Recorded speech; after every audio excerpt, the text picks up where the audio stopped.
आपके कर्म ही आपकी पहचान है, वरना एक नाम के तो लाखों व्यक्ति होते हैं। आज हमारी HSSC की नेक्स्ट क्लास है। आज हिंदी का हमारा टॉपिक है समास। देखो, समास सम जमा अस। सम मानी समीप और अस मानी बैठना।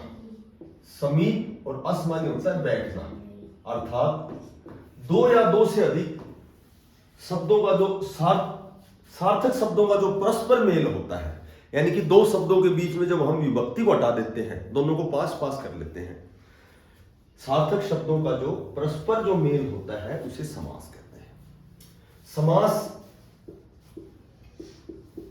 समास के चार भेद होते हैं। सबसे पहले अविभाव समास होता है, उसके बाद होता है द्वंद्व, फिर होता है बहुव्रीहि और फिर होता है तत्पुरुष समास। टोटल चार भेद होते हैं। अच्छा, अविभाव समास जिसमें पहला पद अव्यय होता है। अव्यय मैंने अभी अविकारी शब्द बताया था, अव्यय होता है पहला पद। इसमें परिभाषा यदि पूछी जाए तो ध्यान रखना कि इसका प्रथम पद प्रधान होता है। प्रथम पद प्रधान क्यों होता है कि प्रथम जो पद होता है वो अव्यय होता है, यानी कि अव्यय या अविकारी होता है, और ये समस्त पद को अविकारी बना देते हैं, अव्यय बना देते हैं। तो इसकी पहचान कंपटीशन में याद रखना, जिसके आगे, जिस शब्द के आगे यथा, नी, उप, इति, प्रति, प्रति, बे, ठीक है, आ, वी, यदि किसी भी शब्द के आगे इनमें से कोई भी अव्यय आता है, ठीक है, तो हमेशा वह अविभाव समास होता है। इसका प्रथम पद प्रधान होता है। द्वंद्व में दोनों पद प्रधान होते हैं, दोनों पद प्रधान होते हैं।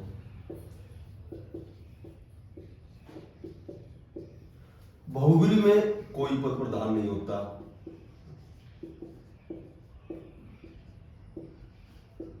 अर्थ कहीं तीसरी जगह जाता है, और तत्पुरुष में दूसरा पद प्रधान होता है। दूसरा पद प्रधान होता है। अब सुनो, द्वंद्व समास और अविभाव समास। सबसे पहले तो जैसे मैं कहूं कि यथाशक्ति, यथाशक्ति कौन सा समास है, ऐसे एग्जाम में क्वेश्चन आएगा। शक्ति के अनुसार, यहां जो ये यथा शब्द है ये अव्यय है, और जब प्रथम पद अव्यय है तो समस्त पद, पूरे दोनों पदों को ये अव्यय बना देता है। शक्ति के अनुसार, यहां अविभाव समास है, ठीक है। द्वंद्व समास होता है, द्वंद्व होता है लड़ाई, और लड़ाई हमेशा बराबर वाले में होता है। द्वंद्व का मतलब लड़ाई होती है, तो दोनों पद प्रधान होते हैं। जैसे रात दिन, इसका विग्रह होगा रात और दिन, इसका विग्रह और से होता है या फिर या से होता है। द्वंद्व दोनों पद प्रधान होते हैं। रात दिन, ये ऐसे योजक चिन्ह आता है इसमें। पाप पुण्य, ऊंचा नीचा, दाएं बाएं, बाहर भीतर, इस तरह द्वंद्व समास होता है। एक विशेष बात ये याद रखनी है कि जैसे मैं कहूं कि रात रात, यदि दोनों शब्द एक जैसे आते हैं तो इसका विग्रह होता है रात ही रात। तो यहां रात ही रात, तो दोनों शब्द एक जैसे आएंगे तो हमारा आंसर रहेगा अविभाव समास। अलग अलग रहेंगे तो हमारा आंसर रहेगा द्वंद्व। एक जैसे रहेंगे तो हमारा आंसर रहेगा अविभाव। बहुव्रीहि समास में कोई तीसरा पद प्रधान होता है। जैसे पंकज, उसका अर्थ तीसरी जगह जाएगा। जैसे पंकज, पंकज का अर्थ होता है कमल। पंक जमा जय, पंक मानी कीचड़, जय मानी उगने वाला। जैसे खेचर, खे जमा चर, खे मानी आकाश, चर मानी विचरने वाला। आकाश में विचरण करने वाला होता है पक्षी। जैसे सरसीज, सर मानी सिर, सिर से उत्पन्न, सरसीज होता है कमल। जैसे मनसीज, मन से उत्पन्न होता है कामदेव, मनसीज होगा कामदेव। अब ये सभी शब्द, जैसे पीताम्र, पीत है अंबर जिसके, पीताम्र श्री कृष्ण। जैसे लंबोदर, लंबा है उदर जिसका, पेट जिसका लंबा है, लंबोदर गणेश जी। और उसके बाद दशानन, दश है आनंद जिसके रावण। तो इस तरह के एक रोहिणी नंदन, रोहिणी नंदन, रोहिणी नंदन, रोहिणी का नंदन है जो नंदनी पुत्री होती है, नंदन पुत्र होता है। तो रोहिणी का पुत्र बलराम, रोहिणी बलराम की माता का नाम था, ठीक है। और जैसे पतझड़, क्योंकि पतझड़ यदि ऑप्शन में पतझड़, पत्तों का झड़ना अलग होना, ये वो क्या बोलते हैं अपादान तत्पुरुष भी होता है, लेकिन पतझड़ स्पेशली ऋतु के बारे में बताया गया है। तो ये इस तरह के शब्द जिनका अर्थ तीसरी जगह जाता है बहुव्रीहि समास होता है। अब जैसे त्रिनेत्र है, त्रिनेत्र चूंकि प्रथम पद संख्यावाची है तो दिगु भी हो गया ये, लेकिन दिगु और बहुव्रीहि दोनों ऑप्शन में आते हैं तो ये बहुव्रीहि, क्योंकि इसका अर्थ तीसरी जगह जाता है। दशानन पहला पद जब संख्यावाची होता है तो दिगु होता है। तत्पुरुष समास जो होता है जिसमें दूसरा पद प्रधान होता है, इसमें कारक की 6 विभक्तियों का प्रयोग होता है। कारक की टोटल 8 विभक्तियां हैं, लेकिन 6 विभक्तियों का प्रयोग होता है। इसमें कर्ता को छोड़ के और संबोधन को छोड़ के, सॉरी वो कर्ता ने कर्म को, जैसे को का प्रयोग होगा, करण से का प्रयोग होगा, के द्वारा भी होता है। संप्रदान,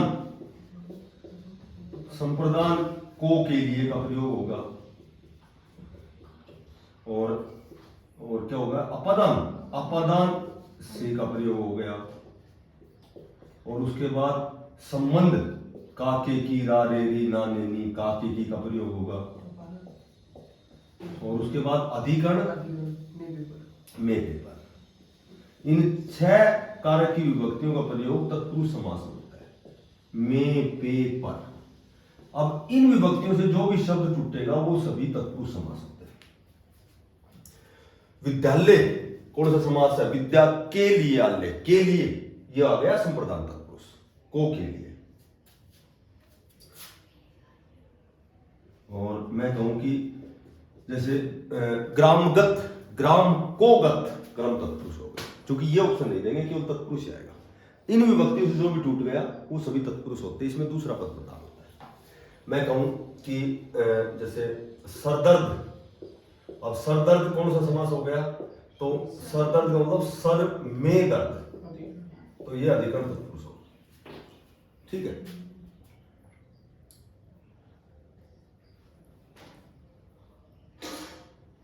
पतझड़, पतझड़ भी तत्पुरुष है, पत्तों का झड़ना अलग होना, अपादान तत्पुरुष होगा। अब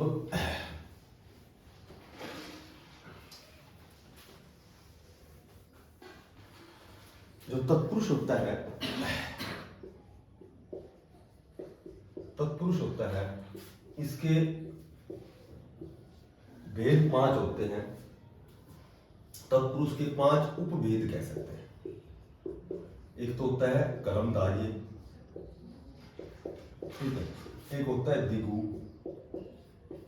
एक होता है नय तत्पुरुष, एक होता है अलुक तत्पुरुष, और एक होता है मध्य पद रूपी तत्पुरुष। तो ये तो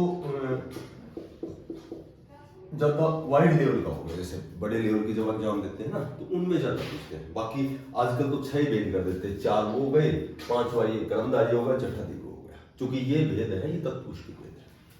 कर्मधार्य, इसमें जैसे काली गाय, इसमें एक बात ध्यान रखनी है, यदि पहला शब्द तो विशेषण है और दूसरा शब्द जिसमें विशेष्य है, विशेष्य यानी कि जब पहला शब्द दूसरे शब्द की यदि विशेषता बताएगा वो सभी कर्मधारय समास। सफेद घोड़ा, काली गाय, उपमान उपमेय संबंध या विशेषण विशेष्य संबंध। विशेष्य, विशेष्य वो संज्ञा होती है, नाउन, गाय एक संज्ञा है, संज्ञा को विशेष्य बोलते हैं।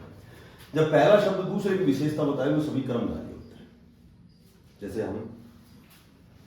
हम गुलाब जामुन बोलते हैं, जबकि वो गुलाबी जामुन होता है, ठीक है। तो गुलाब जामुन ये कर्मधारय है, जामुन कैसा है, गुलाबी है। जैसे मैं कहूं कि नीलोत्पल, उत्पल मानी होता है कमल, ये हमेशा बोधक जामुन में आता है।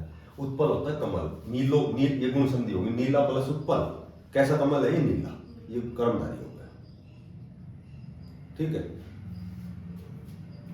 एक अभी आया था एग्जाम में, शिलालेख कौन सा समास है, शिलालेख। तो शिलालेख पत्थर होता है, शिला मानी लेख मानी पत्थर पे लिखा हुआ लेख, तो शिला पर लिखा हुआ लेख, में पेपर, अधिकरण तत्पुरुष होगा। ऑप्शन में अधिकरण ना आए तो केवल तत्पुरुष आएगा। द्विगु में क्या होता है, प्रथम पद तो संख्यावाची होता है और दूसरा समाहार होता है। समाहार मतलब समूह होता है।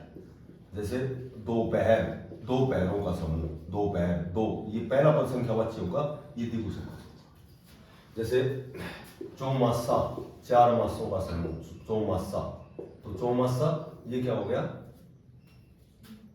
द्विगु समास। एक जैसे मैं कहूं कि 55 कौन सा समास है, बताओ, 5, तो ये द्वंद्व समास।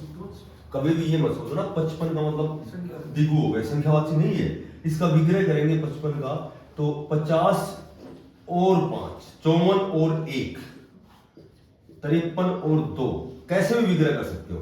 लेकिन जब और से विग्रह हो गया, इसका मतलब ये द्वंद्व समास है, इसमें दोनों पद प्रधान हो गया। 5 अपनी जगह प्रधान है और 50 अपनी जगह प्रधान, तो ये ध्यान रखना, ठीक है। त्रिनेत्र और दशानन यदि बहुब्री ऑप्शन में नहीं मिलते हैं जब, तो ये द्विगु हो गए। और वैसे दशानन का तीसरी जगह और त्रिनेत्र का तीसरी जगह। कई ऐसे है कि बहुत जल्दी ऑप्शन में, ये अपने नील भाई है, ये भी ऑप्शन में बहुब्री और द्विगु दोनों आ गए, तो द्विगु मार दिया, बोलो यार संख्यावाची आ गया ना। तो पहले इसको समझना। न तत्पुरुष, अनाचार, ये इस तरह जैसे ए का प्रयोग होता है। अलुक, इसमें संस्कृति विभक्तियों का लोप नहीं हुआ। जैसे अनेक शब्दों के एक शब्द सभी अलुक तत्पुरुष होते हैं। जैसे 15 दिनों का समूह, पखवाड़ा आ गया, गोद लिया हुआ पुत्र दत्तक आ गया, ठीक है। तो इस तरह नास्तिक, आस्तिक, ये जो अनेक शब्दों के जो एक शब्द होते हैं वे सभी अलुक तत्पुरुष की कोटि में होते हैं।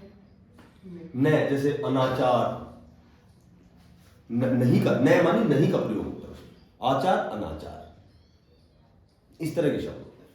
मध्य पद लोपी होते हैं, मध्य का पद लोपी लुप्त हो जाता है। इसमें एक तो ये रेलगाड़ी याद रख लेना, क्योंकि रेलगाड़ी, रेल पर चलने वाली गाड़ी, तो इसमें बीच के पद लुप्त हो जाते हैं।